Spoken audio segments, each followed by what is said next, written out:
We're on. Excellent. Hello, everyone, and welcome back. Welcome back to another segment in the Peru Chronicles section of this streaming adventure. And as the title maybe gave away, this is the last one, the last in the Peru Chronicles, at least for now, as we'll be taking the show back up north, back up into the northern hemisphere, back into well, actually, I'm kind of lucking out with the weather. Just as it's going to get cold here, it'll get warm back home. And yeah, and we'll get back to the normal setup. You know, the lighting will be a little less. I'll be a little less washed out because of the comparative lack of sun, and the usual studio setup will return. And the ice cream elephant, sadly, will no longer be a guest on the show, although the ice cream elephant may make an appearance today because it is nice out. So we'll see. We'll see. So hello, everyone. This is going to be, I think, a fun stream because I've planned / not planned 2 topics. I've got 2 topics in mind, but I haven't done a great deal of planning because I was under the weather basically all weekend. And I'm just sort of perking up back to life today. But the first topic is poetry. We're going to try and write some poetry in Myǐnh. And I think that's going to be a lot of fun. We're going to have the challenge of making a poetic system that is not a shameless ripoff of Chinese. So that's going to be the big challenge. And the second topic is that we're going to be working towards this Sakrat called Pidgin. So we're going to start making a language that can form the sort of Sakrat component of that Pidgin, and it'll be like the ultimate crossover between the 2 families. So that's what we're going to be working on. I think that we'll probably do that with branch A. I don't know. We can make up our minds about these things on the fly. So that's the gist of what I'm thinking. Sawton, out of the dentist. Always good to get out of the dentist. I'm always, unless they bring you back for something else, then it's kind of a dubious feeling. But otherwise, I feel like I've gotten away with something.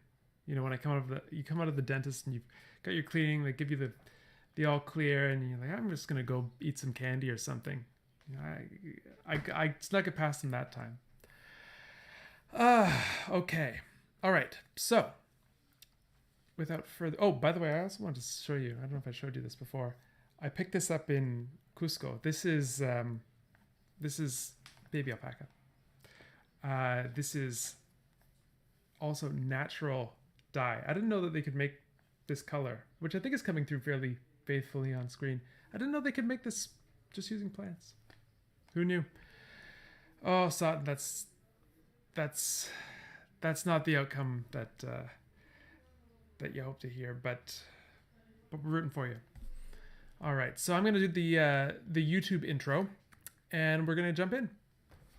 So center myself. I'm looking to the light here.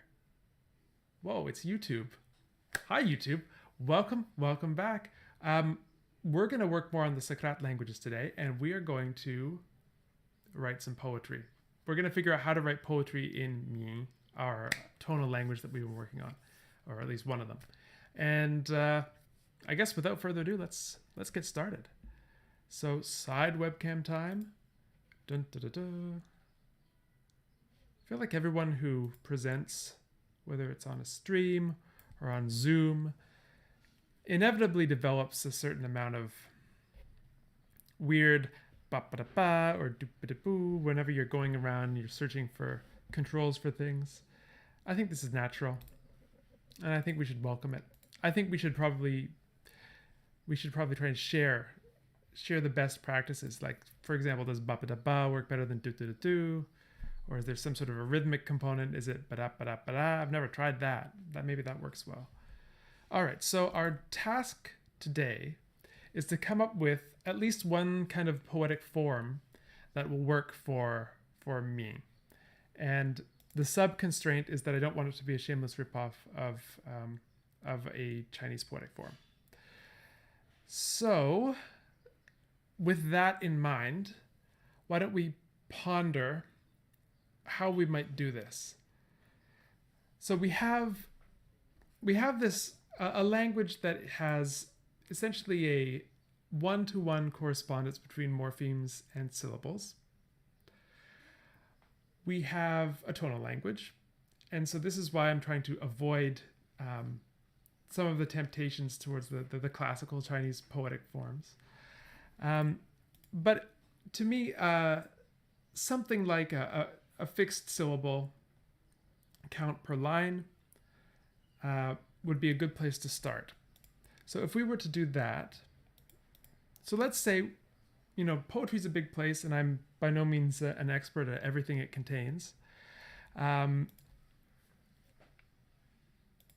Essentially, what we're doing is we're playing with linguistic form. We're constraining linguistic form in some way, and deriving artistic effect from that. So we need constraints. Quain's putting a suggestion for 6 syllables, but not 5 or 7. Okay. All right, let's do 6 syllables then. Okay, so we'll have a 6-syllable line, and why don't we put in some rhyme? Let's put aside the question of what we're going to do with the tones, but let's say we have final rhyme. So 6-syllable lines. The last syllable of the line should rhyme, maybe in something like an AABB setup, or we can experiment with that. Let's make 4 lines that can sort of be shuffled around in the "Do not go gentle into that good night" style, and we can see what it looks like. Okay, so let's find. We don't have that much vocabulary, so we may want to generate some more as we go. But let's see what we can do. So we could do something like Qal, this protoform, gives us a 3-syllable starting point. So Qal.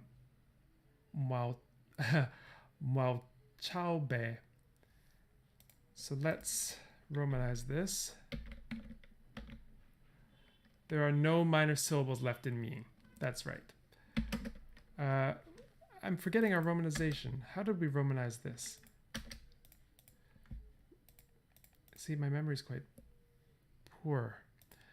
Where did I store all this romanization business? This is embarrassing. So this is it's in our Myǐnh. Right, so we have this fun romanization. Okay, so I'm gonna have to put this up to the side because there's no way in heaven that I'm going to remember this. So how do I figure out how to do this? Push this off to the side. There we go. That's the way to do it. And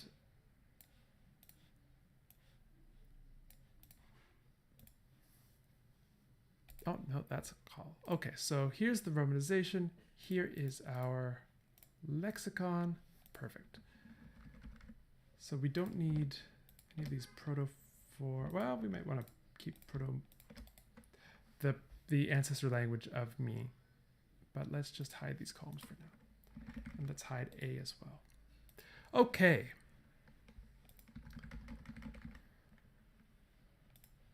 So the first line could be something like, I'm going to just put the romanization off to the side here. Mindful of the fact that my camera's at the bottom. I gotta keep my eye on that. Okay, so we have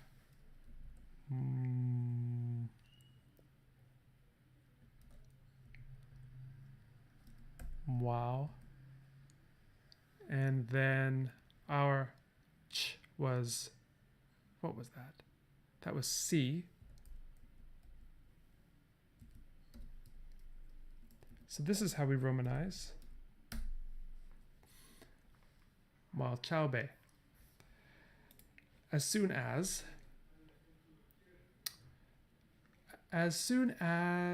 and then maybe we could do something like as soon as you cross the river. You know, we're not going to make necessarily good poetry, but we can make poetry. So I believe the protoform for in Qal-Sakrat for cross is que. Yes. Okay, so Romanized, that's going to be like this, que. And river is ki. So we have, oops, that is the link to this spreadsheet, apparently. The other benefit of being back home is that I will have my own keyboard again, and that'll be fun. Okay. So we have a line like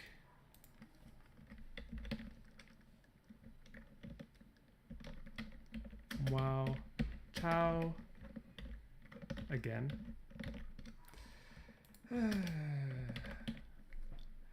Wow, ciao be, que,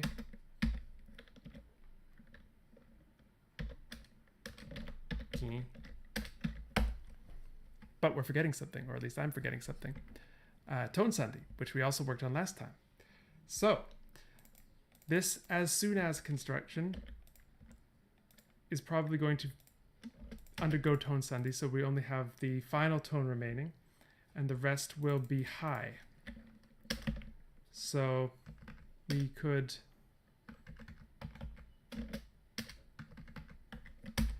write it like that. Ciao be. Que ki. So as soon as cross river.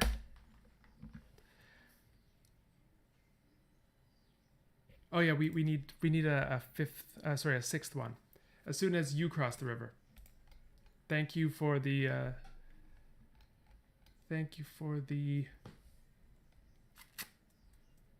tip. Okay, so we need to come up with a way of saying you. And I don't believe we have pronouns in this language that we've worked on yet. I don't think so. So let's find a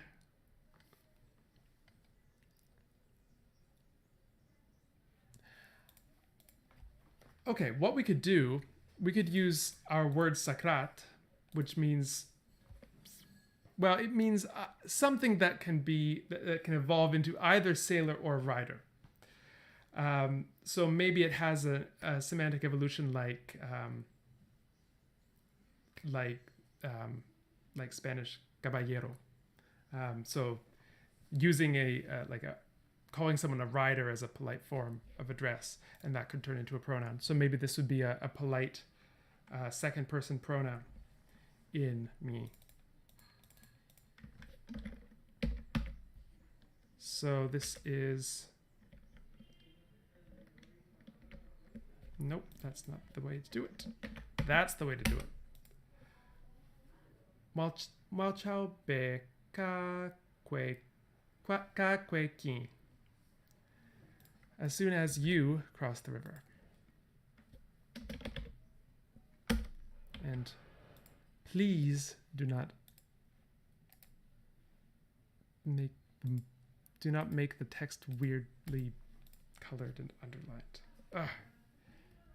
If I could turn that off, I would. Okay. Yeah, we could use, yeah, so I need to catch up on the chat because there's been some good stuff coming in that I haven't looked at yet. Yeah. So yeah, we could use demonstrative construction. There's so many ways to derive pronouns. I'm open to this language having an open class of pronouns that could express all sorts of different politeness and honorification functions. And let's see. Sutton asked, did the proto-language to the modern have any syntax changes? We don't know yet in the case of Myǐnh, but this is our opportunity to introduce some. So if there are things that occur to you, I'm very much open to input. Yeah, I love the collaborative vibe. The ba ba ba and the ba ba ba. All right. Yeah, the hyperlinks are a key component of the language. Of any language I create in this in Google Sheets. Yeah, maybe ka is like an archaic form of the second person pronoun, or a specifically poetic register one. I like that idea.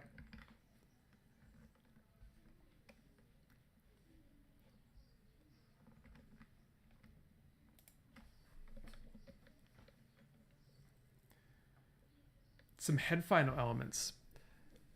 Now, Quain, some head final elements. I like that idea.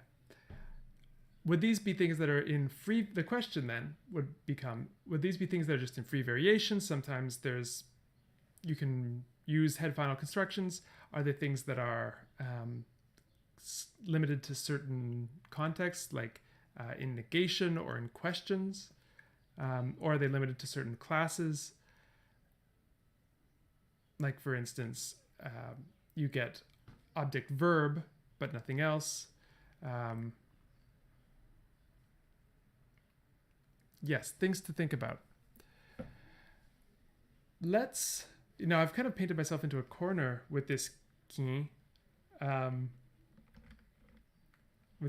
rhyme, because we need to find a nasal vowel that ends in E. But we have one. We have ring, strong. So maybe that can be something that we rhyme with. Me. That's true, we could. As soon as you cross the river, you are no longer me. Super hardcore.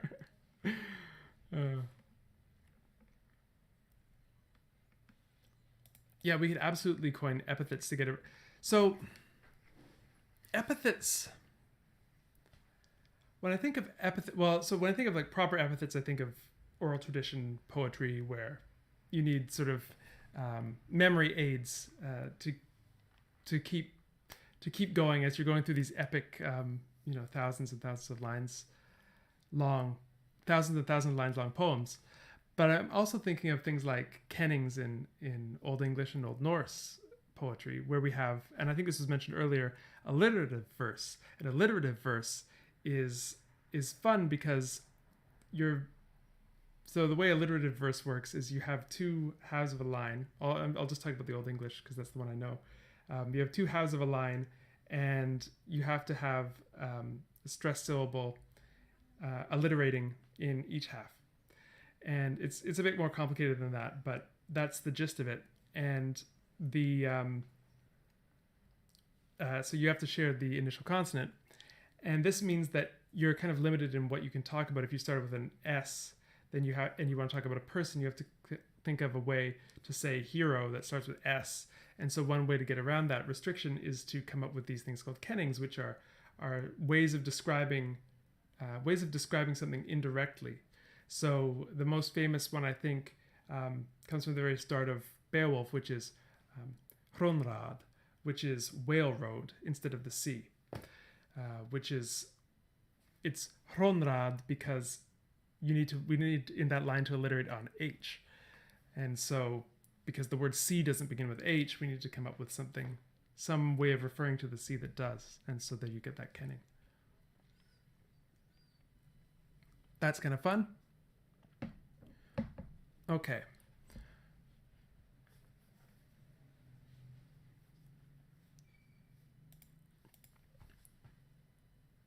Maybe we could do...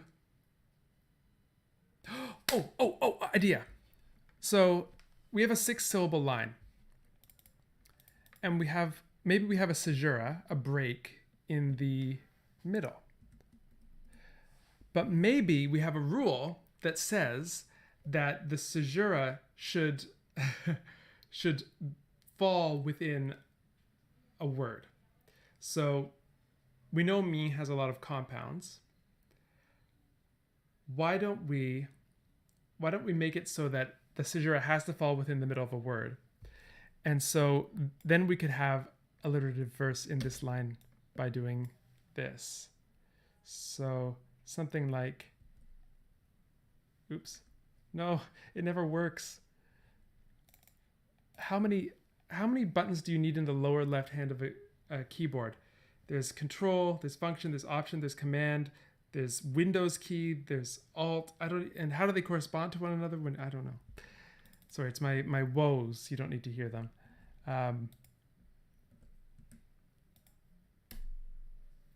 So this fact that we have a word that can't be, well, we have a compound, a polysyllabic word going across the caesura, ties the two halves together.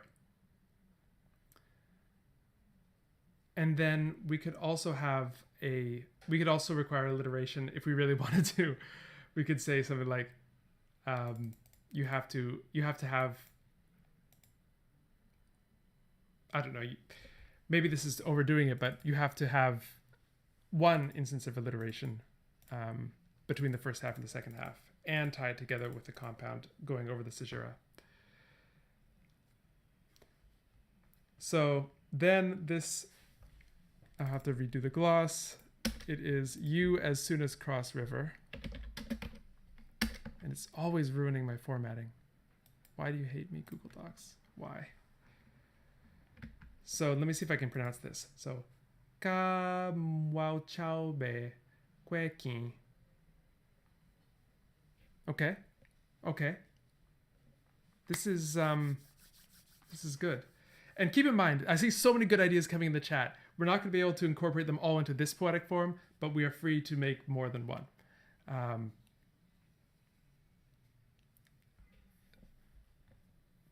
The tone sandhi should stop. So maintain the original tones in poetry. That we could do. So what are our original tones in this case? But then how would you know that you're dealing with a compound? The nice thing about the tone sandhi is that it's a nice signal that you're at the end of a unit. And since the poetry, if we're going with this idea that there has to be a word that spans the caesura,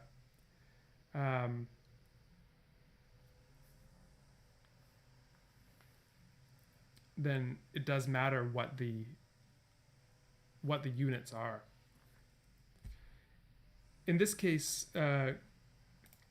it's 3 caesura 3, but there has to be a unit spanning the two halves. So let's ponder.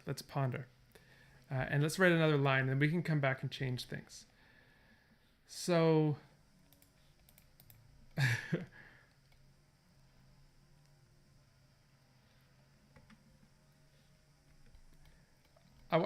maybe this is a terrible a terrible poem. We don't have to approve the poem, but the idea could be: as soon as you cross the river, you are no longer. Remember, the name Myǐnh is the name of a goddess, so maybe something like you are no longer blessed by me. And we have a word for bless, which is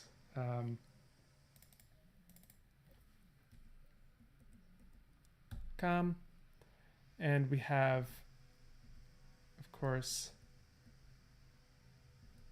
nope, wrong. So bless.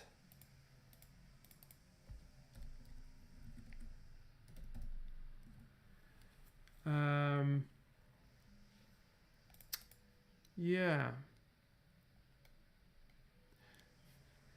We have a negative, so which is thigh.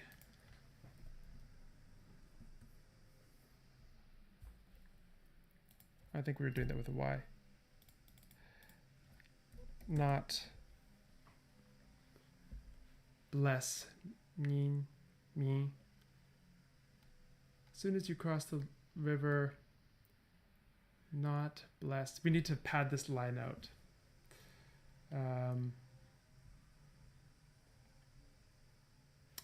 Need to plan this line out. Well, we need a way of saying not anymore. I don't think we have anything like that. So we can just, let's take one of our unused forms and let's make it mean, let's make it a negative polarity item that can be used to mean anymore. I will return to the chat in 1 second. Just want to finish this thought. So maybe niña could be it, anymore. So then we have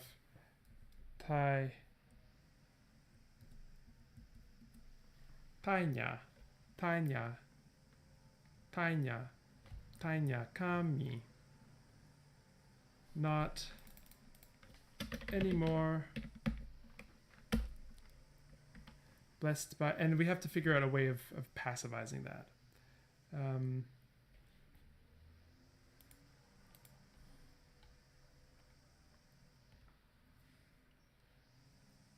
Maybe not anymore, have the blessings of me.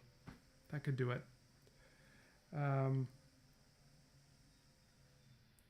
Okay, let's think about that a bit.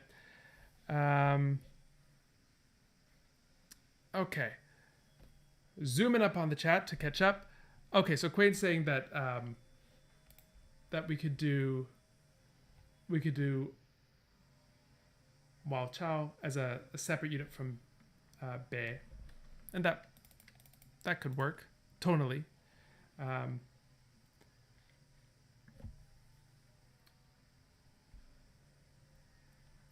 That could work tonally.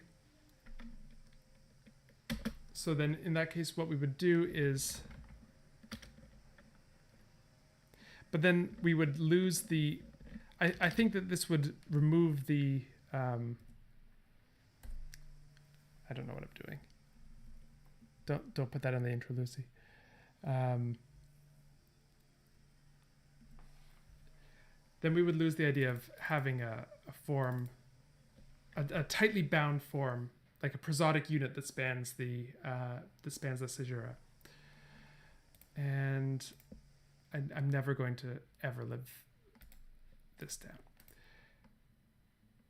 Which we could do. I mean, we could have, so this is a difference in how different poetic systems work. Some poetic systems like things to span the caesura, some don't. So we could do either. If we had the caesura here, as soon, and then let's break this curse. It doesn't even break the curse. Unbelievable. The absolute insolence of it all. It's never going to stop. It is never going to stop. Okay. So then this would be you as soon as cross the river. My motivation for having the this restriction that we have a form, a prosodic unit, and by prosodic unit I mean something like a compound, the domain of the application of tone sandhi.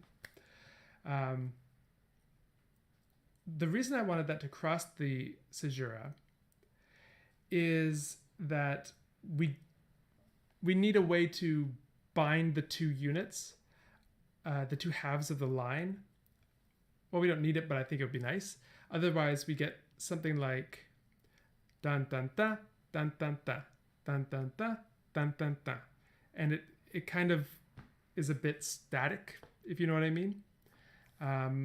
Whereas if we have something more like da, da da da, da da, da, or da da da da, da da. Lucy's probably going to use that in the intro too. It just feels like the lines have a bit more momentum to them. Right.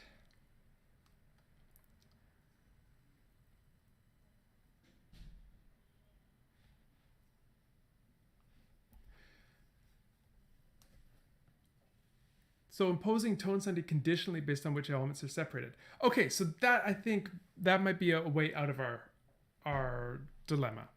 So in poetry, when you're crossing a caesura, it imposes a tone boundary, and the tension between that phonological break and the semantic unity of that compound is what creates the interest. Boom. Okay. Okay. Ba ba da ba. Ba ba da ba. Okay. So, yeah, it's not easy to find so many compounds yet, but give us some time because we can be evil. Yeah, Queen. I like it. Alrighty. Echoed Words asks, how does the conlang work with double negatives? I don't know yet. I don't know yet. We'll have to make up our minds on that, I think. And now I'm warm, so I'm gonna have to take off the alpaca.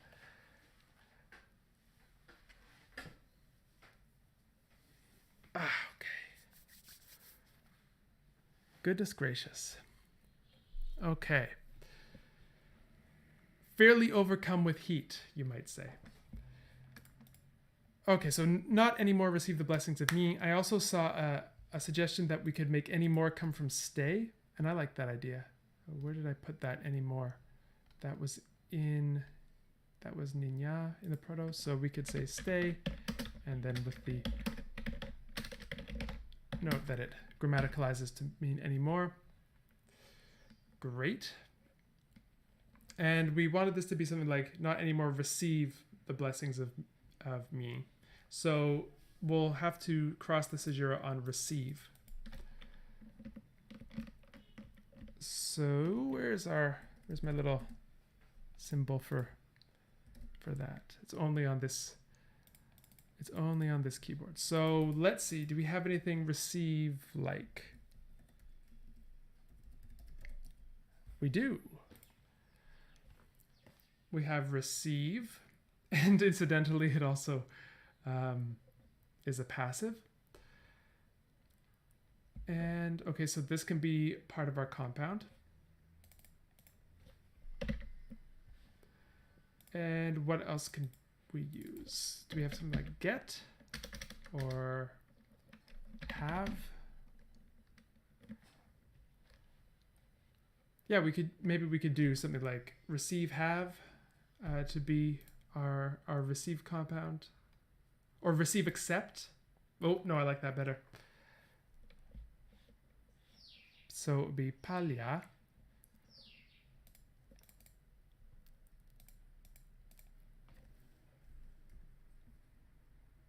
Is this going to be the right key? Yes, it is. So tainha palya kami. Okay. So we have our line. So we have our line. Now let me write down the actual tones because of sandhi.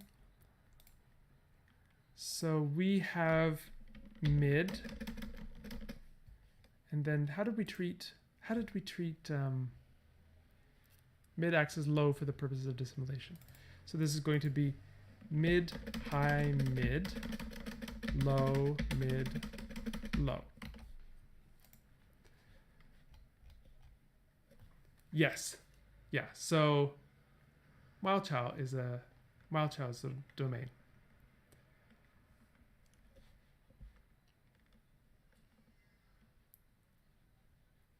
Yeah. Get accept. Okay. I don't know, Quaid, if you're probably way ahead of me on that one. All right. So let's and Galactic Sand too. Wow. Teamwork. All right. So low. And then so this is interesting because this receive compound would undergo tone sandhi in prose to be low high, because the contours spread out over the last two syllables in the word. So it would be palya, and the fact that the caesura is breaking it means that that tone sandhi does not apply. So we have palya ish. I don't know. I can never trust myself on mid-tones. So we have mid, low, high, low. So this is kind of cool. And this is just by the power of friendship and the power of teamwork and the power of trying random things and colliding with the decisions we've already made, we've actually come up with a pretty cool system already. Now, the only other question is, do we care about tone in our poetic form? And do we care about alliteration? That's the other question. Because I introduced that idea, but I don't know if we actually need it. Because we already have this really nice way of binding the two halves of the line together, which is what alliteration also does. I don't think we need alliteration. Of course, we can use it. It's nice, but it's not necessary. Maybe we can curb our ambition for now and say, let's have rhyme, let's have syllable limits, and let's have this cool caesura spanning word restriction.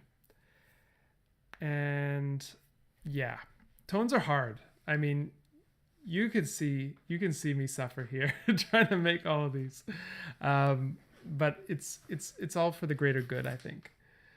All right, I'm gonna hydrate. I've decided to up my hydration powers today. Okay. Ooh. This is an athletic endeavor. Okay, let's keep it as is for now, and let's formalize what we have. So, rules of poetry. These are the rules of poetry, or at least of this form. So we can call this poetic form A,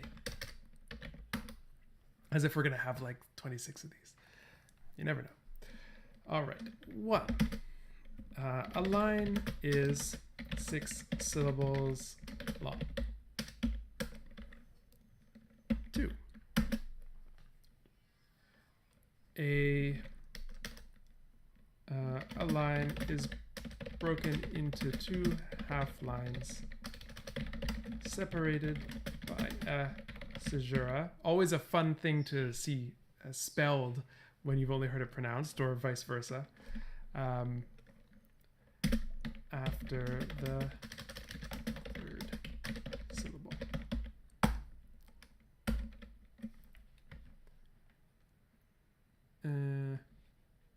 Yeah.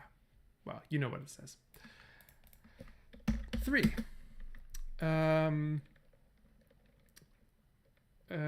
Lines must rhyme.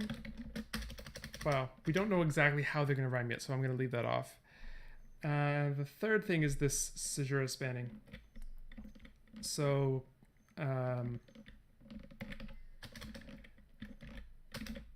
the caesura of each line must be spanned by a word. Domain of tone sandhi. However, tone sandhi does not apply across the caesura, which is just so cool. All right.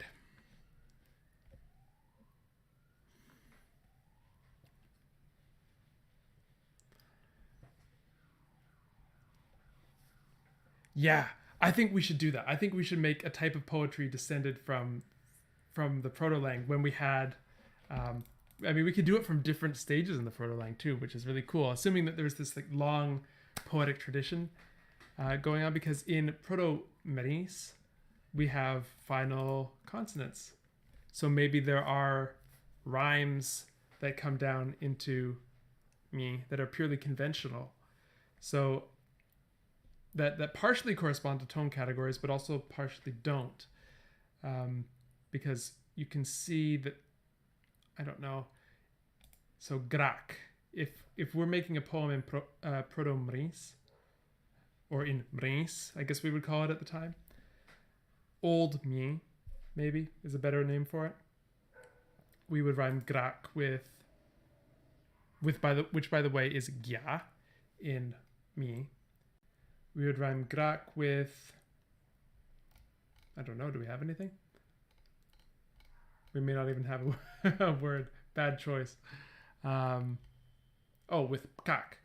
So gya would rhyme with pa, but it wouldn't rhyme with sya.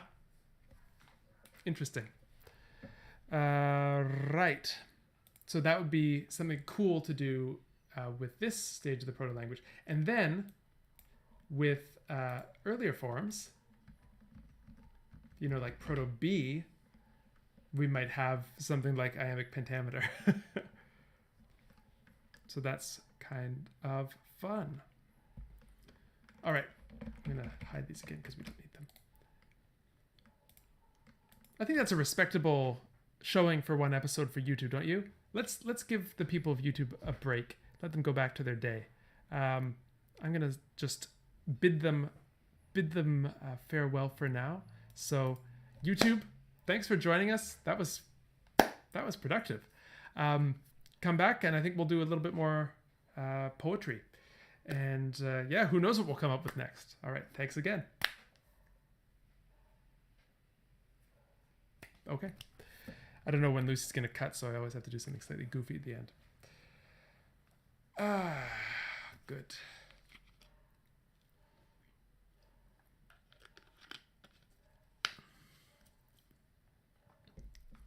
I think so bad it's good is kind of like an area where I live on YouTube. All right. So, yeah. I don't know. I'm going to be sad to be leaving Peru. But I'm going to be happy to be able to go back and get a haircut. Happy to get the studio back in order. Yeah. All good things must come to an end. But then new good things start up again. Like, for example, the new series that are going to start when, I say series plural. I don't know about that. But at least one new series is going to start when I get back. And if you haven't voted on the community tab in YouTube, I put in some ideas there.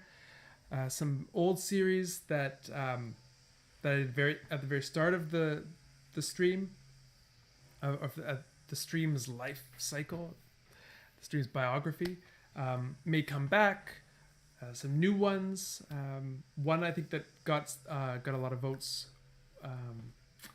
was the idea of doing Duolingo speedruns, which I think would be a lot of fun.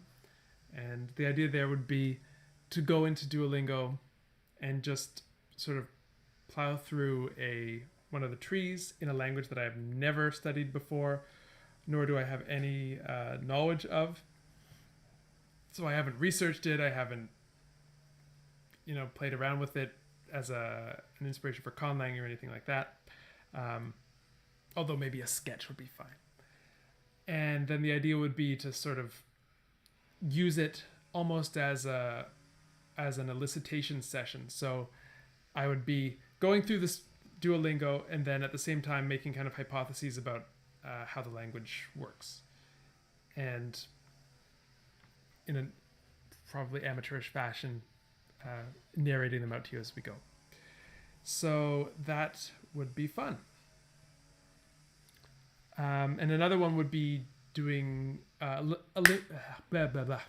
linguistics Olympiad problems. So those are, if you're not familiar with them, they're kind of fun. They're essentially linguistics problem sets, like you might have math problem sets. There are linguistics problem sets, and if you've taken linguistics in university, you have encountered those before. Well, some people like to do those for fun. I know there are people like that. Not naming any names, but there are people indeed who compete in solving linguistics problem sets, and they go to these events called the Linguistic Olympiad. And what the Linguistic Olympiad does, or there are many of them, different ones in different countries, they publish the problem sets afterwards. And so I thought we might enjoy looking at some of those and seeing what we can learn there. Yeah. So I'm seeing chat about taking Duolingo courses seriously. I don't know. Some people do take things very seriously. All right, so I think maybe time for us to finish. Let's at least get 4 lines of poetry in Myǐnh, and then we can decide what to do from there. So we can. The main thing I want to know is, do we want to have like an AABB rhyme scheme or an ABAB rhyme scheme?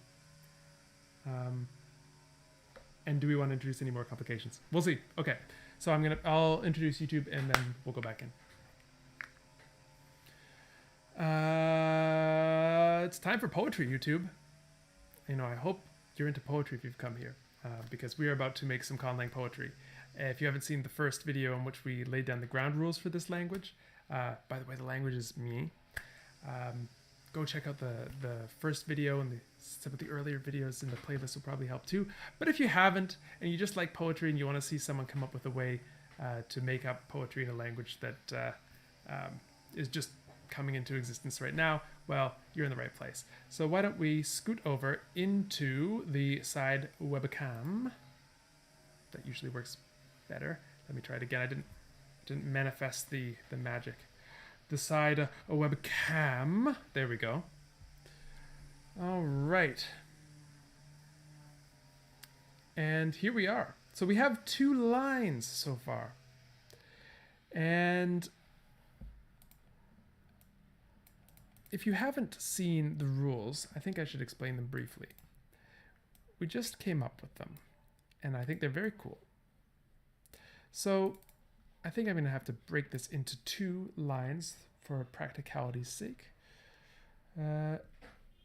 This will be called Rule 4. So there are 4 rules to poetry in this language, Myǐnh. Rule 1. And it's not all poetry, it's just this one kind of poetry that we're starting with. There may be other kinds. We don't know yet. But, okay, let's start in, yeah, it's got to be 3B. 3A and 3B. The 3 rules of poetry. 1, a line is 6 syllables long. Swillables. I've got swa on the brain. If anyone remembers swa from the Tokipona Ruin Lex. 1, a line is 6 syllables long. 2, a line is broken into 2 half lines, or hemistichs, separated by a caesura, or break, after the 3rd syllable. Rule 3A. The caesura of each line must be spanned by a word. So you have to have a word that goes from one side of the caesura to the other. I'm showing you an example in a second. And 3B, tone sandhi, which this language has in spades, does not apply across the caesura.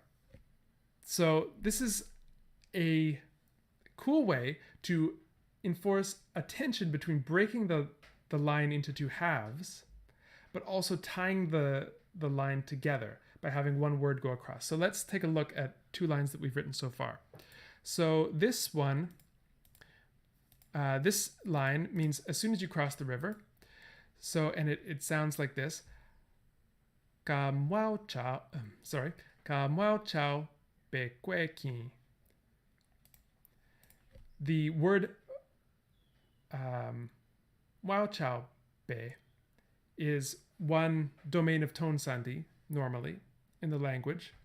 So it is considered a word for the purposes of spanning the caesura. So that's why we've written it here with these 2 vertical lines are symbolizing the caesura. And we've just stuck them right in the middle of the word. So this means this word, which means as soon as, Oh, it always happens to me. It always happens to me. As soon as you cross the river, so you as soon as cross the river, where as soon as note is spanning the caesura, makes this line fulfill all of our requirements. Very good. The next line. Tai nya pa lia kami. So not anymore receive blessings of me. Me is a goddess, by the way. So the word palia, but because it is in, the word palia means receive altogether, 2 syllables, 2 morphemes. It's a compound coming originally from receive and accept. And but synchronically it means receive. So it is allowed to span the caesura and tie the 2 halves of the line together. I'm not sure if I explained that very well, but if I didn't, may I not receive the blessings of me. No, I actually do want them. Okay, so where are we? I mean, I'll take all the blessings I can get at this point. So we need now to take these 2 lines and put give them some friends. We need this poem to go on. So let's do that. And if any of my jokes are especially terrible today, I really don't have any excuse. It's just how I am. All right. So let's find a way to continue this poem. So these people are pretty upset when people cross the river. Their goddess Myǐnh, which the people are themselves the people of Myǐnh. The name is of the language is Myǐnh, and so presumably the name of the people is also something like Myǐnh. This is probably a big deal to them. So maybe this is almost like a curse poem.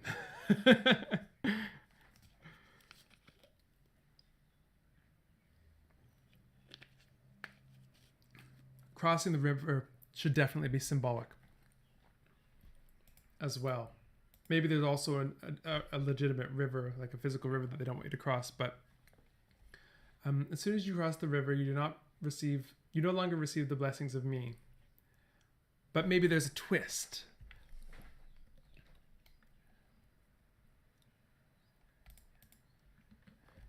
Maybe there's a twist.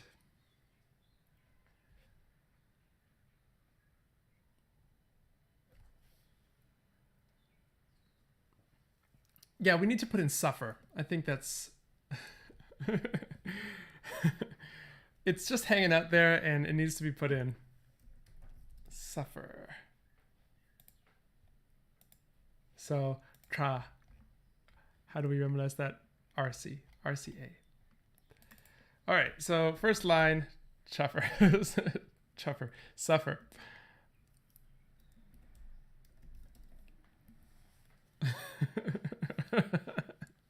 You will suffer. What will you suffer? Okay, I see something that you could suffer. Being devoured.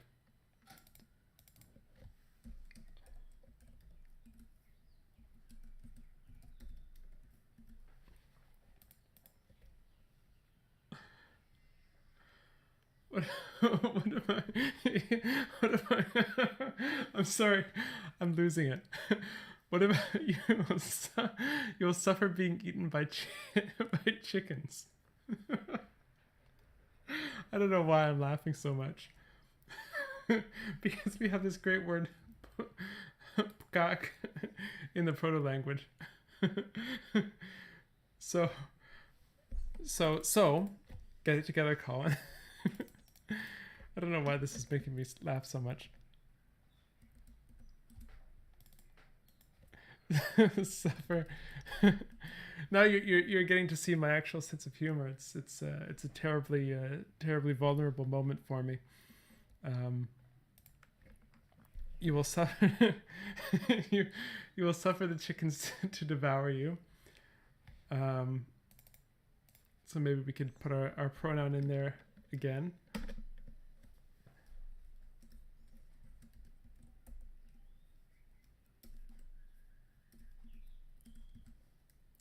But I think we should come up with a twist to make this kind of unexpected and not trite.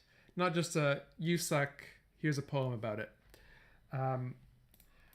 Maybe what happens is that this is actually some sort of really, really roundabout compliment.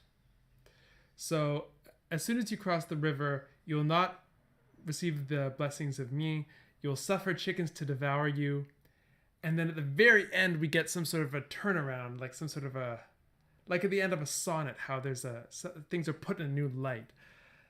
I feel like that's the direction we should take this poem.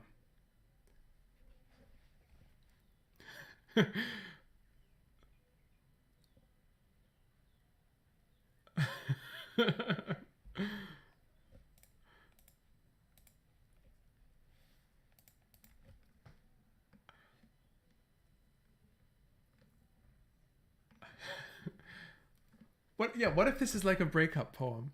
What if as soon as you cross the river, i.e. leave, you will not receive the blessings of me. You will suffer chickens to devour you.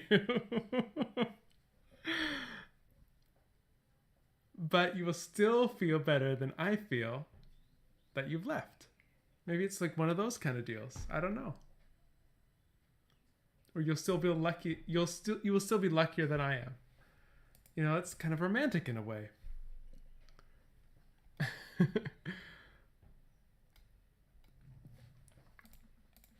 You will suffer chickens to devour you. Let's find a way to get this compound in there. Maybe we can make devour into eat, devour. So watu, nice.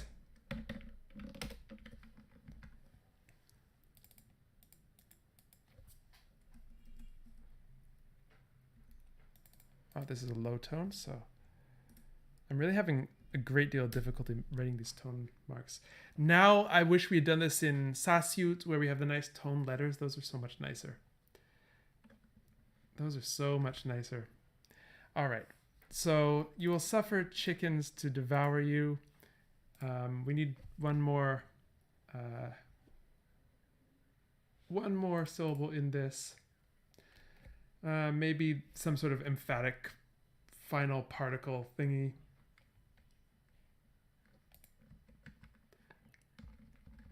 And what would be a good final particle would be something like nya, nya.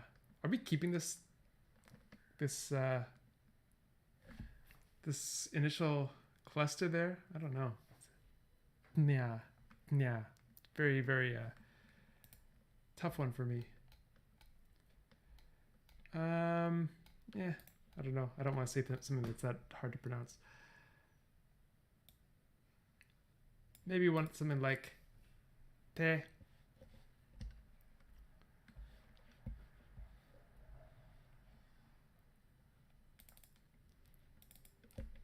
Like an emphatic.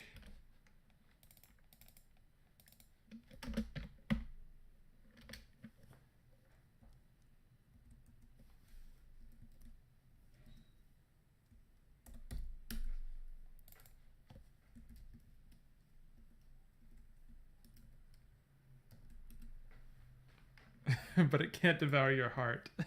Yes. All right. Let me do the tones for this one, then we'll go on and we'll make a decision about rhyme. So this is mid, high, low, sásjút, high, high, high. So japangwa tukate.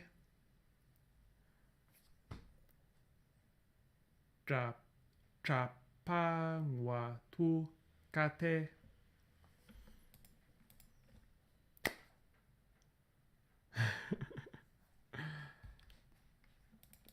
All right, let's do the twist.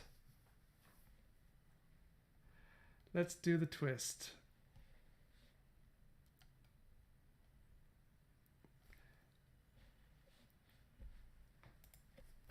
I want to do something, and I'm going to be shameless here and just steal from classical Chinese. But here's my gloss. Not compare. Sorry. I said I wasn't going to be too shameless, but I have to be a little shameless.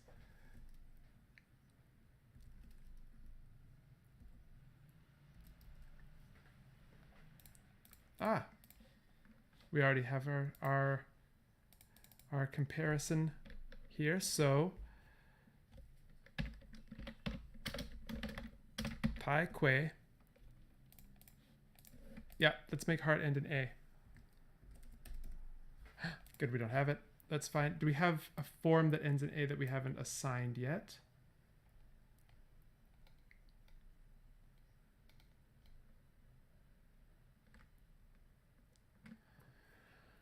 Do we have a form that ends in A that I have not assigned yet? Ba ba da ba. Ba ba da ba. If not, we'll just have to make one. Yeah, we don't. Okay. So what's going to be... All we need is a protoform that ends in A. All right. Let's come up with something for heart from our delightful proto-language. And then I'll load up Lexergy while we're... Okay, chat, there's your assignment. Come up with a protoform. Where do I have the phonotactics? Yeah, there's the phonotactics. I don't know if you remember the minor major syllable structure. Here are our phonotactics. I'm going to load up Lexergy.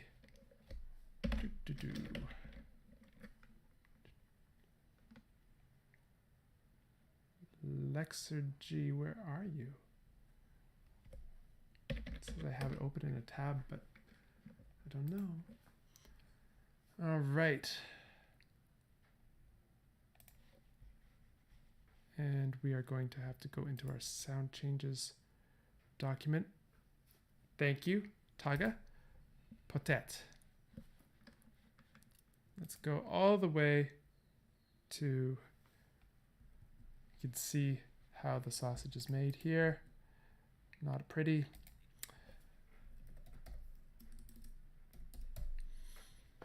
All right. Be. Great.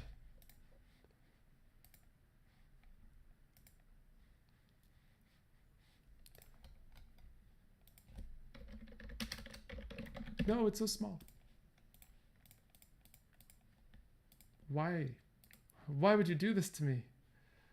I'm always accusing Google Docs of disloyalty. Great. Heart. And here we have... I don't need our little stress marker, and I should probably just remove that, but whatever. Okay. Taikwe, something, something, something. Heart. Yay! All right.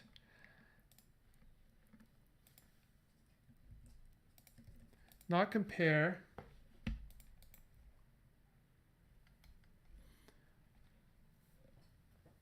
It does not compare to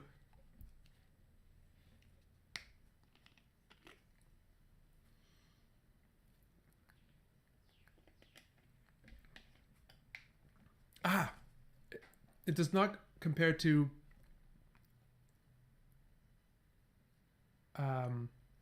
something like what is suffered, what is suffered by my heart, something like that, or what is felt by my heart. It could be abun or abun, and that relative marker is definitely going to be something that will fit in the domain of Sandhi.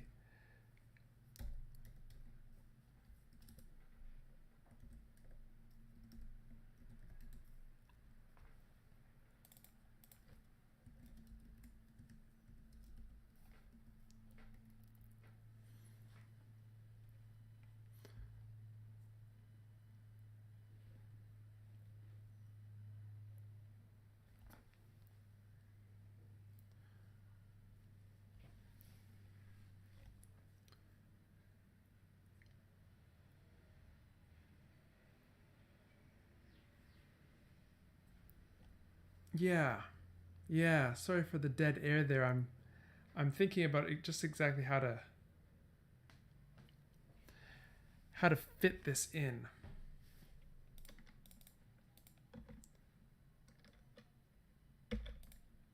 Yeah, we don't want to use suffer again. I agree. Yeah, maybe something like broken heart. I mean, I don't maybe something like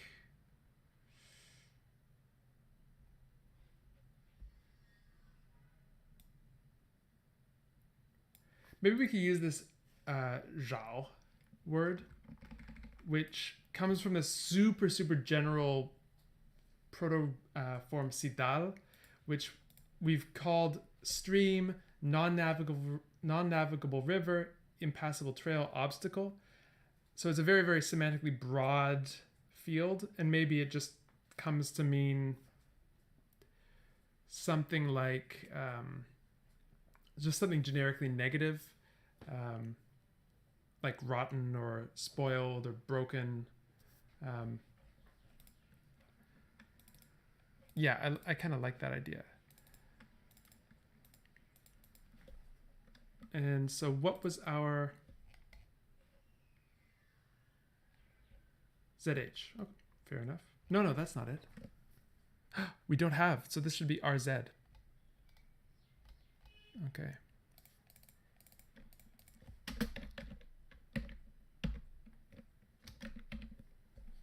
And what's the tone on that one? Oh, low.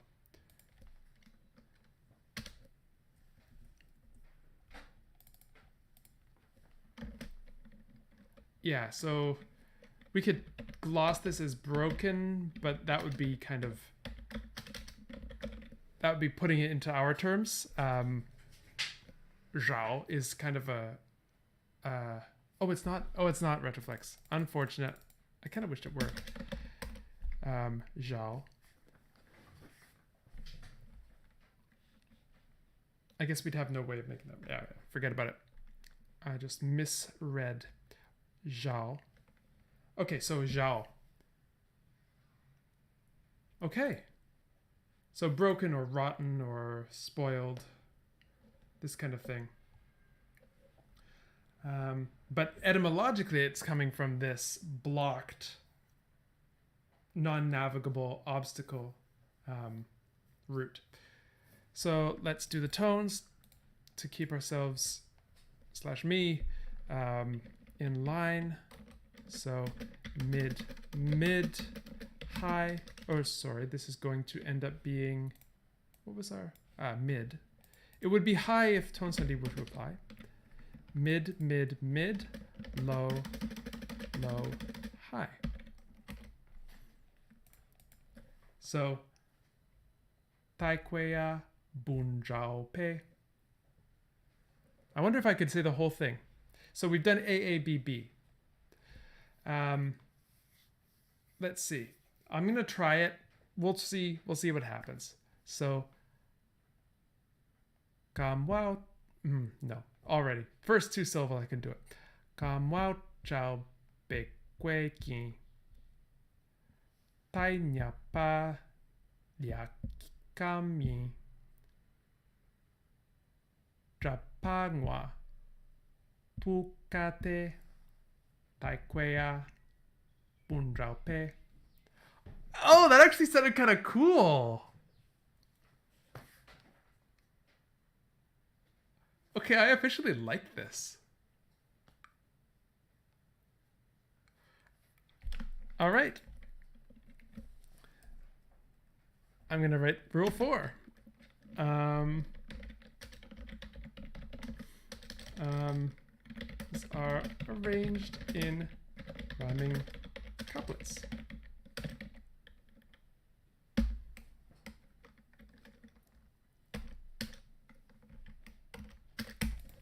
Whoa! Now, if I could get more fluent with this tone system and with the romanization, which I'm still not totally, for example, that should be nya. I'm not totally comfortable with, just because we only made it last week, I think. But otherwise, I think this is really, really, really cool. Oh, chat! This was like at least half you. So thank you so much. I'm going to scoot into a little break for YouTube. And again, so they can get back to their day. I'm sure they have other things that they need to do. So why don't we, again, scoot back over here. And thank you, YouTube, for joining us. Wow, that was a lot of fun. And I think we came up with something kind of cool. So if you have any poems that you want to write in this form, you have my blessing. Go forth. We have made the first Myǐnh breakup song, and I think it's kind of rocking. All right, so we will see you next time. I'm totally washed out by this lighting situation, but I don't think there's any solving it.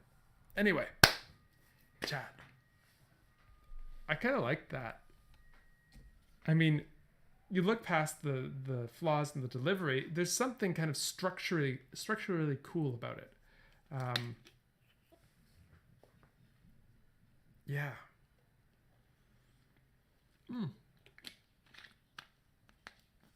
Really cool. So poetry. Poetry is something that I know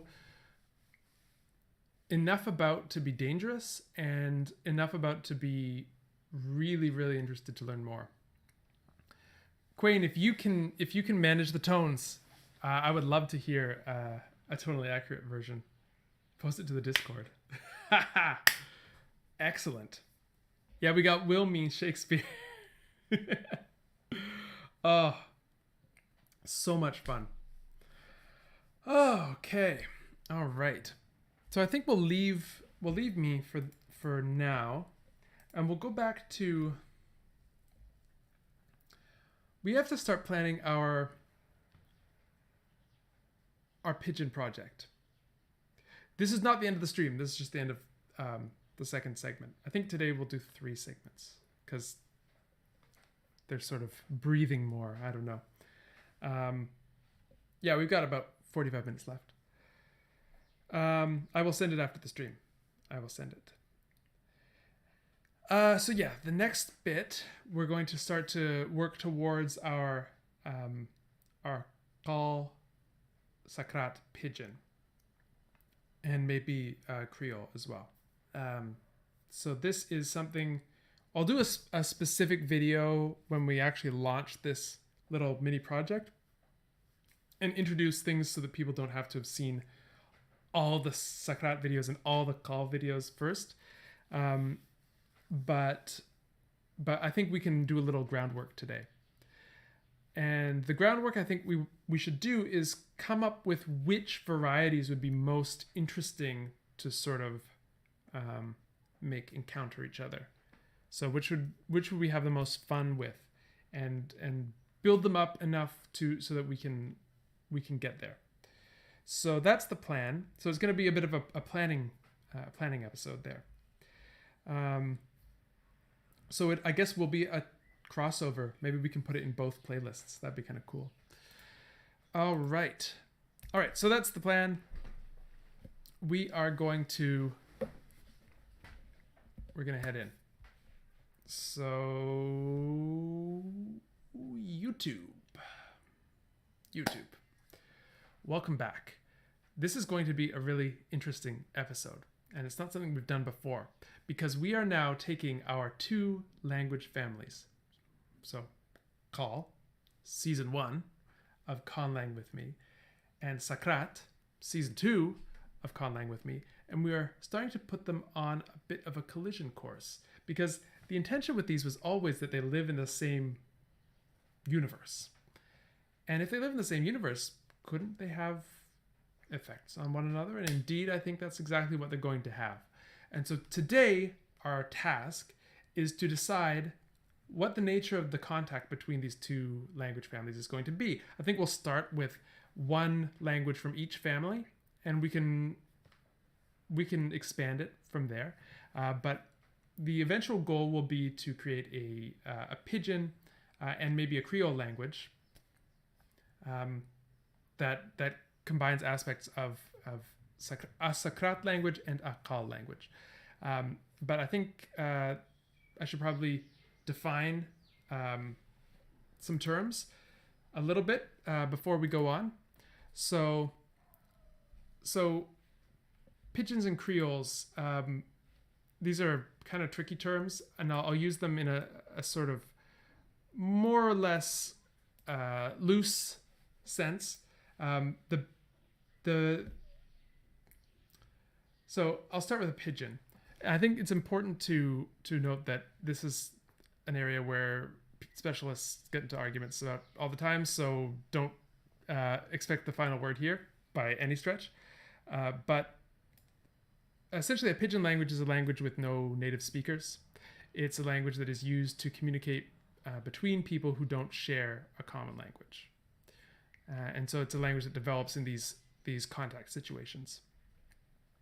A Creole language is similar to a Pidgin, but it has native speakers. And the precise boundary between the two is debated, blah, blah, blah, blah, blah, academic stuff.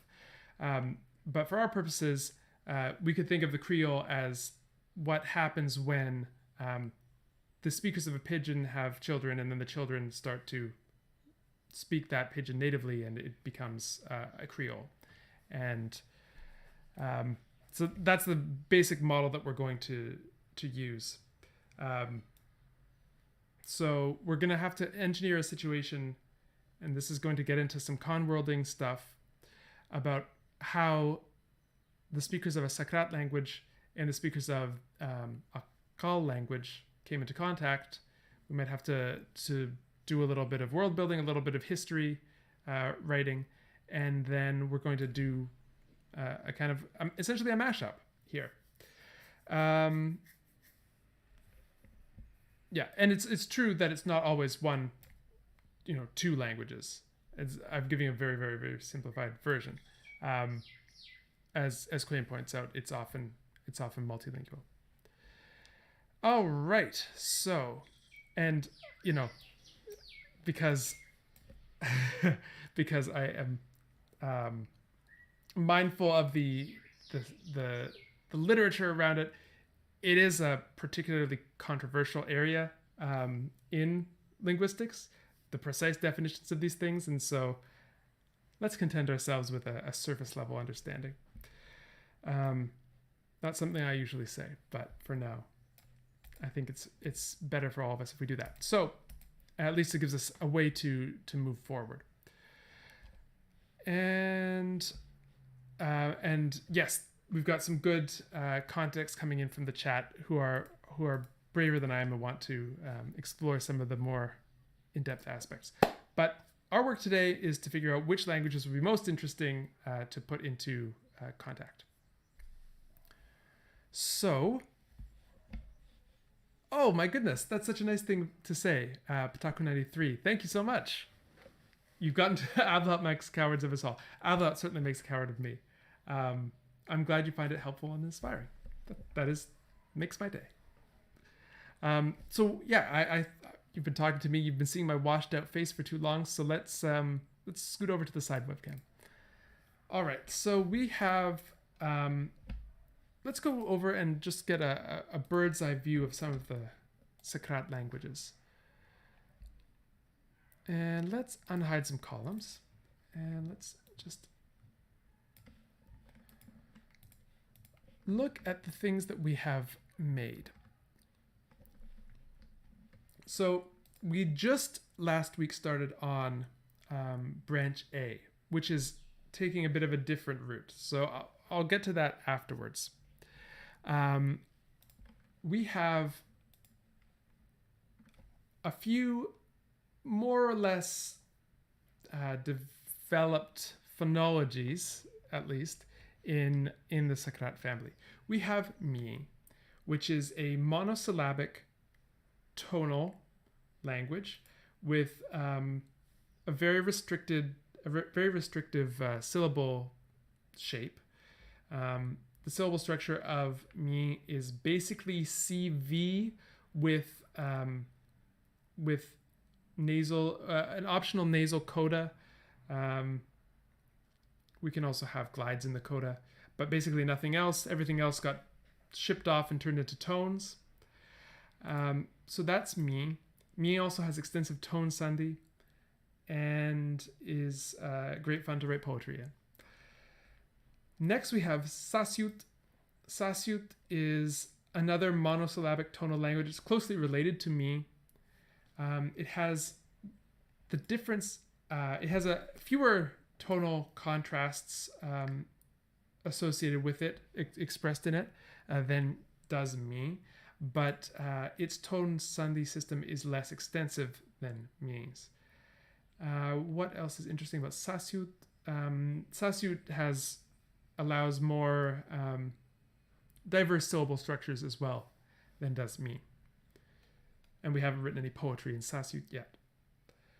What else? We have the language Qal, which I love, just because of the name. It's named after the chicken, which I believe will end up being a very important animal to these people. And it is so far not tonal, although it has that was loud. This is a metal desk. It is mostly monosyllabic, but it has actually innovated some minor syllables back that have been lost in the history of the B languages, of which Qal is one. I'll briefly show you how that worked. So it's from the proto-form lupit. We get in proto-B, we get lupit. So we get the minor syllable starting to lessen. And then by proto-B2, which is the ancestor of Qal, we get that minor syllable dropping out altogether, so the schwa is lost, and we get secondary articulation on the consonant cluster. Then we go down through history. The cluster, the secondary articulation gets put onto the vowel, and we get these consonant clusters like lp. These initial consonant clusters, which get repaired in that difficult sequence, gets repaired in Qal, which is a descendant of Proto-B2A, as, sorry. So we go from lupuit to opuit. So this L vocalizes to O. Yeah, I realized that soon. Why am I always putting myself first? I don't know. It's a selfishness that you see nowadays, and really it's a shame. So this happens with these initial L consonant clusters, which vocalize to O. It also happens with these Yod initial clusters, which vocalize to A. And it happens in a few other situations. R initial clusters vocalize to A. So L and W actually vocalize to O. Y vocalizes to A, and R vocalizes to A. So that's how we get things like aswad, which actually sounds kind of unfortunate now that I say it out loud. What's going on with mnwao? Good question. Mnwao. So we have the protoform, we have the protoform munal. Then we lose the minor syllable, get the secondary articulation to mnwal. And then we push off the secondary articulation onto into a glide, actually, in the case of Pequak. So I don't think it is actually a descendant of Proto-B2A. We get the glide thrown off, and then we get vocalization of the coda L. And again, the camera, the selfishness.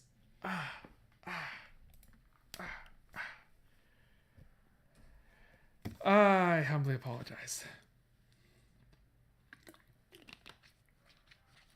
There are some people who said they think I would learn, but those people are wrong. So that's how we get a form like Nwao in Pequak. So that's a fun one. Do we have any other? We have this form CA, which we haven't actually played very much with. But it has some interesting metatheses. Let's see if I can find any. So we have, this is really cool. So here's one, Nzlor.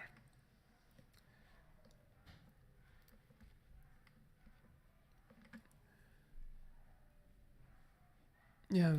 Oh, okay. Yeah. I'm blanking on what happened in this one, but here's what happened. We have, whenever we have a stop minor syllable, actually I think it's only a voice stop minor syllable, it nasalizes. It nasalizes to a homoorganic nasal. So we go from dipan, meaning sand, to nipan. So first of all, it just nasalizes. So from dipan to nipan, and then the vowel drops out and the nasal becomes homoorganic. So from nipan to mban. So we get these prenasalized stops. And then what happens in the case of something like daram going to mram is I don't exactly know if it's the most naturalistic thing in the world, but it's a bit of dissimulation before sonorants. So naram is going to become mram. Daler, naler, mler. That's the idea. So that's the kind of cool stuff about CA. We haven't worked much with it yet, so it doesn't have a name. So those are some options. Then there's also branch A. So this is kind of a little guided tour of the Sakrat languages. Branch A is one that we started working on last time, which seems to be reorienting itself into a VSO structure, and also reorienting itself into more of an agglutinative language. Not a proper agglutinative language. It's not going to have huge sequences of affixes, but it is starting to acquire affixes. And particles that showed up before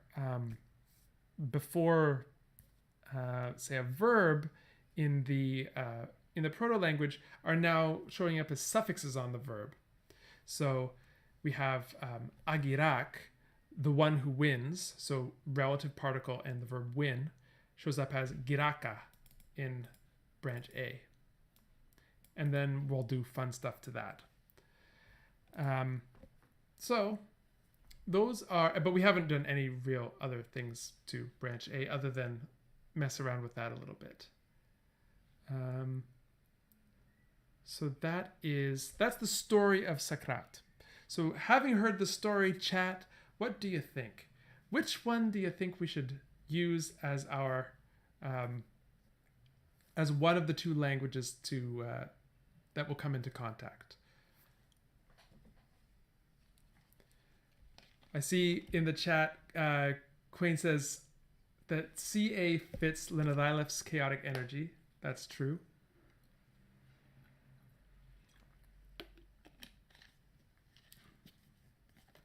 All right. Getting vote for CA, CA, CA. Maybe we should spend a little time with CA today then. to get to know it a bit better. Ship combo says, I don't enjoy VSO. No, wait, I do. Enjoy IVSO as well. Taco93 says Myǐnh. All right. I'll leave the poll up, so to speak, for a few more minutes. But while we're doing that, there's enough interest in CA that I think we should at least work with it a little bit today to give it a name. So why don't we go back and let's see. I like the color too. Orange is my favorite color.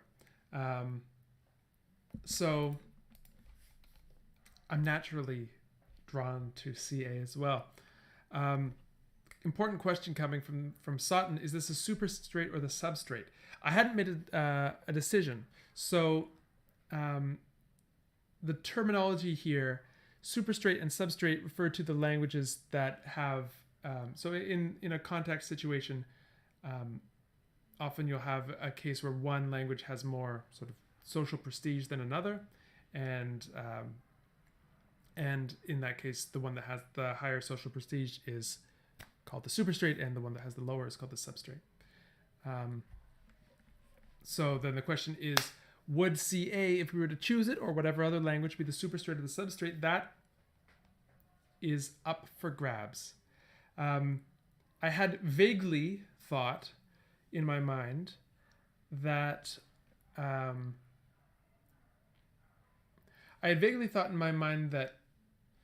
that the Sakrat language could be the superstrate, because I had this idea, going back to the very, very first episode, that Sakrat was founded on an island chain and then spread out, kind of like, based on people migrating from island to island, and then there might have been some sort of a sea peoples like invasion of the continent where the Qal languages are spoken, and that could result in a contact situation.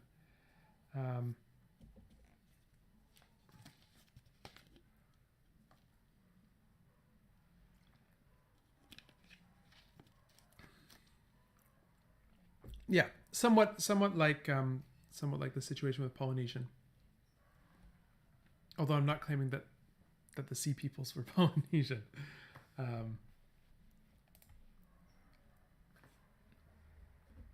Or perfidious Albion.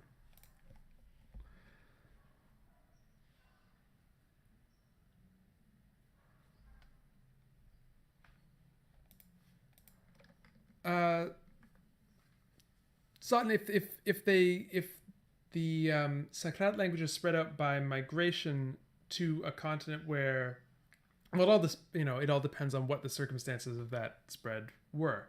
If they come over on boats as conquerors, then I think it stands to reason that they would be in a superstrate position.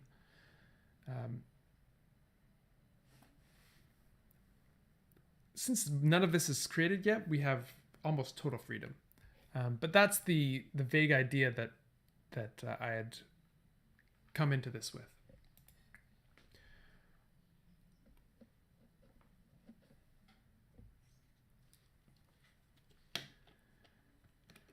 Okay.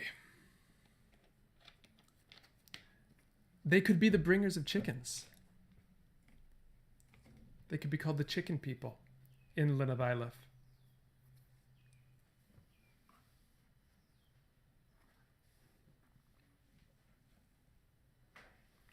Big questions.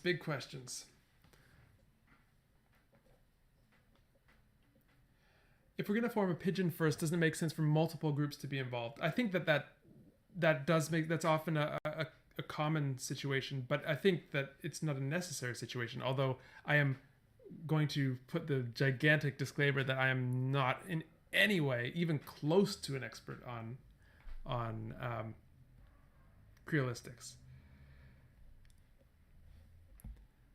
I defaulted to the Linguistics, yeah.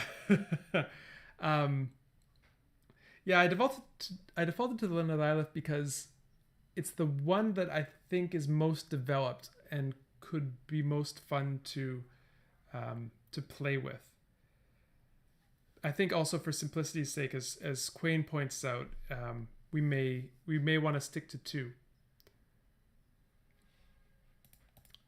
And Sutton points out that there's an argument that 3 languages are required for a pidgin, but as I alluded to earlier, there is basically nothing in that corner of linguistics that is not argued. As far as I know, it tends to be controversial, perhaps more so than the average question in linguistics.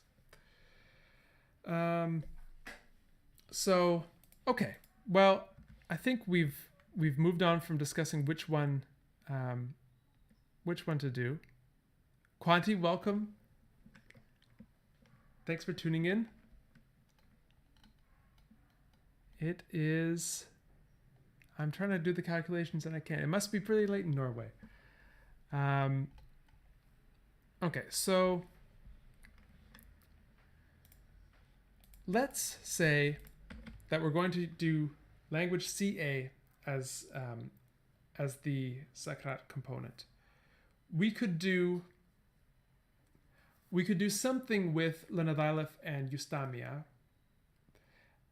Like maybe, and now we're going to have to start doing a bit of world building, but maybe Lenadilef and Eustamia have some sort of a,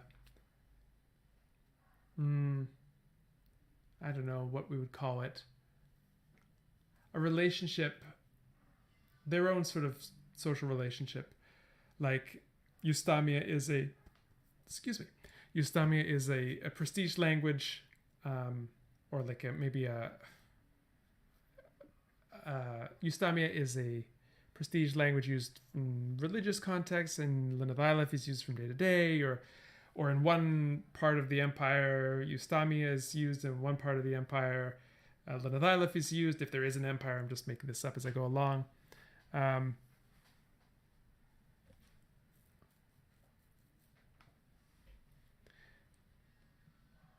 Yeah, so we could have fun with that. In fact, I have it in mind as well to introduce some loans within the Qal languages. Yeah, so what we could do, if we're going to make Sakrat, if we're going to make CA, in particular the super straight, we could essentially relexify Qal, as Sutton suggests. But if we'll look at Qal, for instance, so let's look at Lenadilef as an example. Relexification of this is a rather Baroque inflectional system. I do not see a Pidgin or a Creole, whatever your theory of how those things work, retaining anything near this level of complexity. Because it just tends not to be the case that you have elaborate inflectional systems like this. As far as I know, I don't know everything. I feel like I'm saying that more than usual, but it's because this is an area that I just want to be perfectly upfront about my lack of experience in. But from my understanding, we do not see ablaut or anything like that. Non-concatenative morphology, large case paradigms in Pidgins and Creoles. I know some people have claimed that there's really no inflection or very little. And when there are people out there claiming that, seeing this is out of the question. Okay, so if we were to do this, so if our mashup were CA and Lenadilef, we could make a kind of interlanguage version. We could come up with like an interlanguage version of CA as imperfectly learned by speakers of Lenadilef. So it would have some transfer effects from Lenathailif. So some things would work similarly to Lenathailif, but it would also have the characteristics of interlanguage, which do not depend on the particular first language, the particular L1. So those are things like putting negation before the verb, which tend to show up in the developmental pathway in second language acquisition in a predictable sequence. The putting a negation before the verb is one of the steps in that predictable sequence, which, as far as I know, does not depend on L1. I'm sure there are people who would argue with that as well, but that's my understanding of that. So that's basically the approach.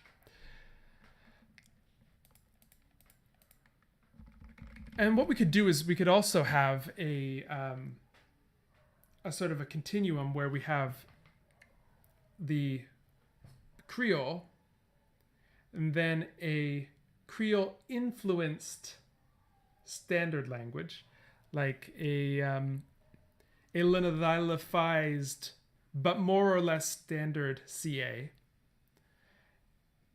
And then we could have those people who speak CA. Yeah. Okay. All right. I see some good brainstorming in the chat.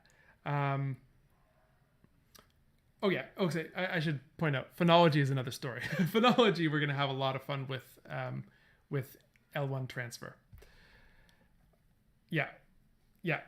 Quane's throwing out the terms I'm trying to avoid mentioning.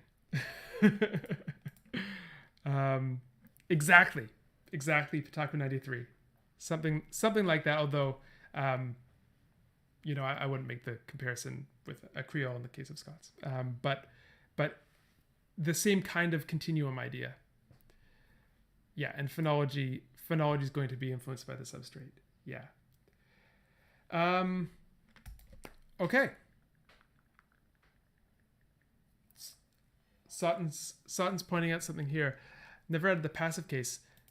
Didn't I? I thought we did. Okay, let's return to that because that's important, but we shouldn't.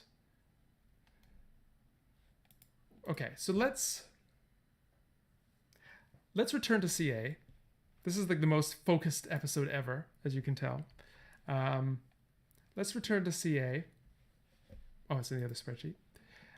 And let's give this a name. Now, the way that we've been naming languages is pretty it's pretty, I don't want to say unrealistic, but it's typically not the way that a lot of languages get their names. It's true that a lot of them do get their names from things like speech or real speech or speech of the people.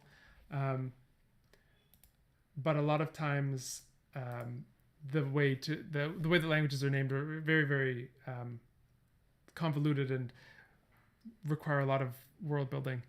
So I think we should probably just stick to our simple way of taking a cool word from that language and using it.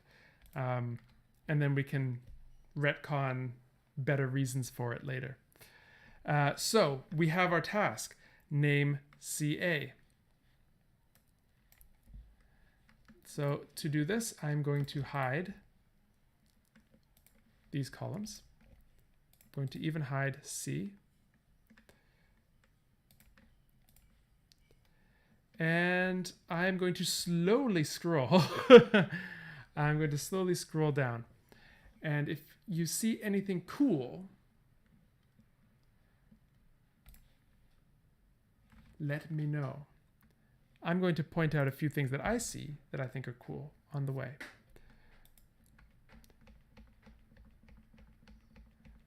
I kind of like this nzlor. I kind of like mrak, although that might be taken by a natlang.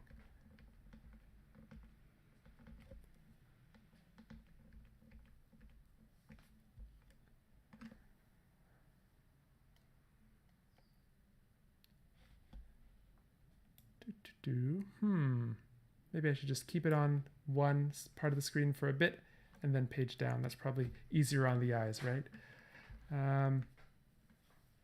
I like krang. I don't know why. It sounds cool. It sounds fun. I'm seeing a lot of votes for nzlor. I don't know if anything else can catch up at this point.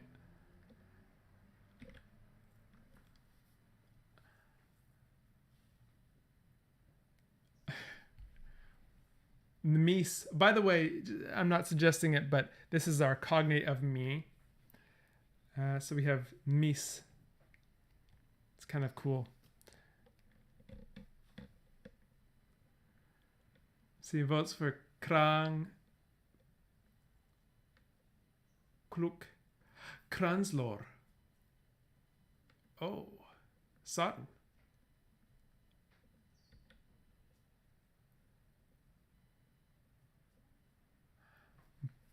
Mpram. It's kind of cool.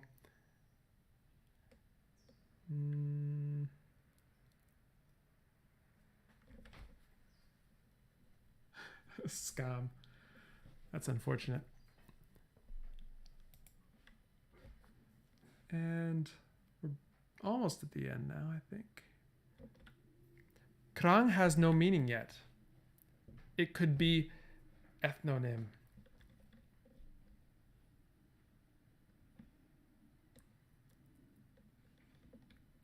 Okay, so that's what we have. Bless is a scam. Yep, basically. Okay, harbor. I'm looking at the votes, and I think we have a clear winner, nzlor. Nzlor, which means safety or harbor. All right, so let's use that, but I think we should also put in another word. I saw Sutton suggested kranslor. Kranslor. That could work. See the harbor. Harbor language. Harbor. We have speech, right? Which is sla.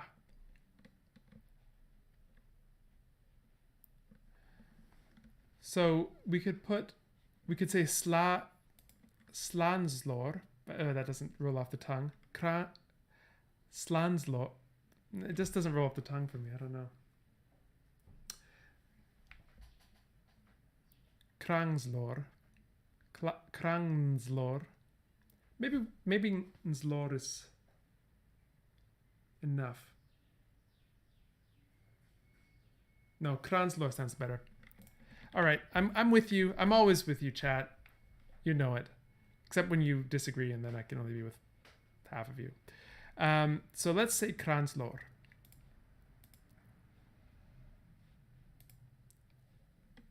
So CA is now kranslor,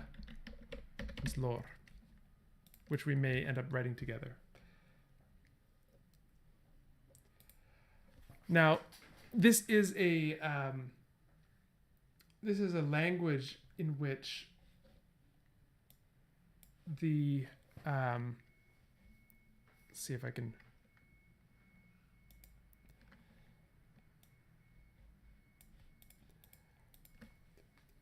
this is a language in which the you can tell I'm at the end of the stream, the brain cycles are going down. I'll show you what I mean. In this family, we have constructions like wind north. So the modifier follows the modified. So in this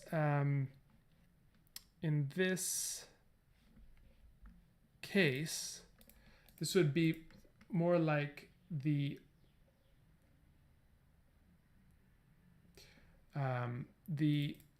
seeing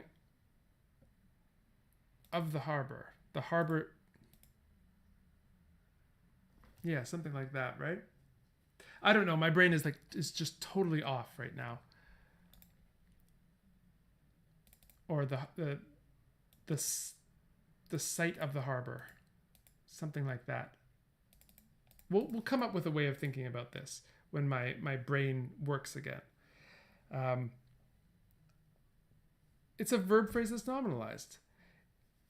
Oh, and we could think of like a cool folk etymology where the first time that they came to this one place and they said, I see a harbor, and that's why it's called Kranslor. And then the people from Kranslor started to speak differently from everyone else, and then they called it the Kranslor language, and then ba-da-ba-da-ba. Something like that. Okay, site of the harbor. I like that. Well done. You see, even when our brains aren't working totally 100%, things still work out. All right. I'm going to put in a cut for YouTube. I'm going to chat with the chat a little bit afterwards. See, that's an incentive, YouTube, for you to come live, because then we get to chat about cool things. But I'll put in a cut for YouTube here because clearly my brain is not willing to do very much more today. So, YouTube, thank you so much for joining us. I think we've got a good plan. We've got our language Kranslor, and we've got Linathailef, and we're going to see what happens when the two collide. So that'll happen next week. But for YouTube, it will happen probably a lot sooner, because by the time we get up to YouTube, they come faster. So YouTube, thanks again, and we'll see you next time. And chat. My goodness. I have to say, I had a very, very brutal weekend.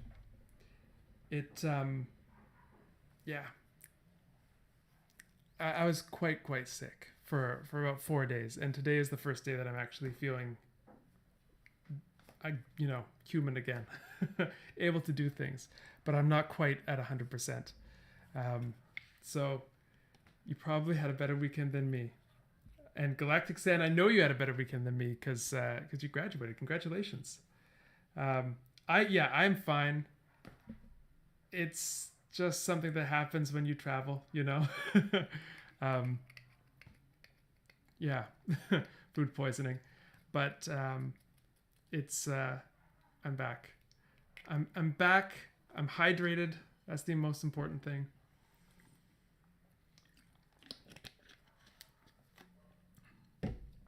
And then I'm going to travel again on the weekend. I'm going to fly back, and then it's going to be sad to leave, but it's going to be nice to be back, and the weather will be nice in southern Ontario, hopefully by now. And then maybe there will be a slight hint of natural light. I don't know if you know this, but this is stream number 30 since this channel began. And I cannot believe it.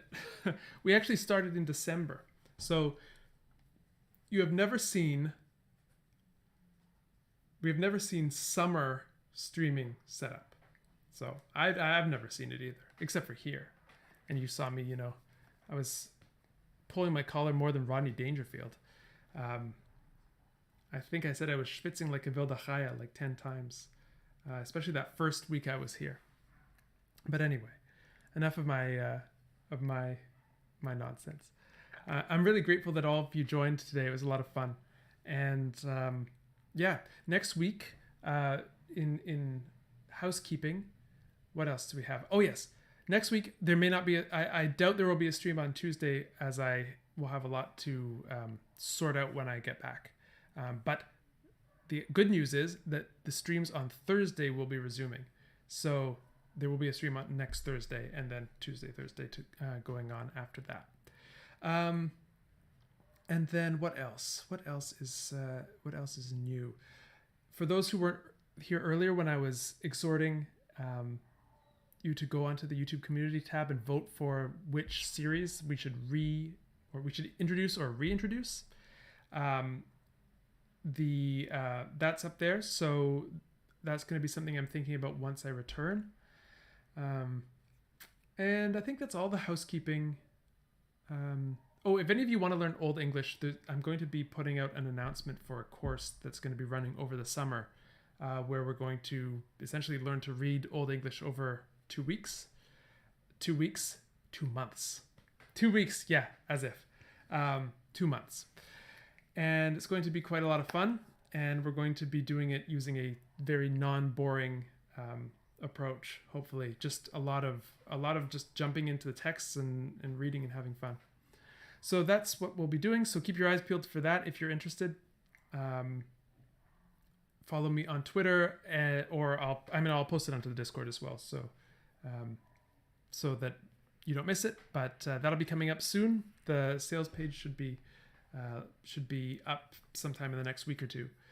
And yeah, I think that's all me. That's me. That's all I have to say. So thanks again, everyone, for joining. And I guess, I don't know. Join the Discord if you're not already there. I'm sorry I've been absent. As I said, I've been basically non-functional. But I look forward to getting back and saying hi and seeing how everyone's been doing. So yeah, that's me. All right, I'm going to give you the big thumbs up now. And next time I see you, it'll be in the Great White North. Although, hopefully not white with snow at the time I get back. All right.